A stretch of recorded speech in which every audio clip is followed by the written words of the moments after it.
Bus ನಿಲ್ದಾಣದಲ್ಲಿ mobile ನೋಡುತ್ತಾ ನಡೆಯುತ್ತಿದ್ದ ಪಾದಚಾರಿಗೆ ಡಿಕ್ಕಿ, ಆರ್ಟಿಸಿ ಬಸ್ ಹರಿದು ಸಾವು.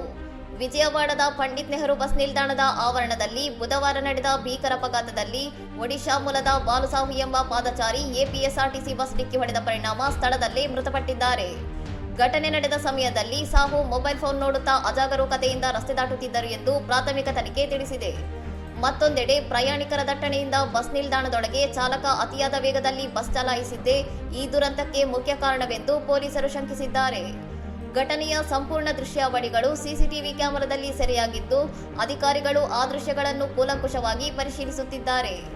ಕೃಷ್ಣಲಂಕಾ ಪೊಲೀಸರು ಪ್ರಕರಣ ದಾಖಲಿಸಿಕೊಂಡಿದ್ದು, ಚಾಲಕನ ನಿರ್ಲಕ್ಷ್ಯವೋ ಅಥವಾ ಪಾದಚಾರಿಯ ಅಜಾಗರೂಕತೆಯೋ ಎಂಬುದನ್ನು ಖಚಿತಪಡಿಸಲು ತನಿಖೆ ಮುಂದುವರೆಸಿದ್ದಾರೆ.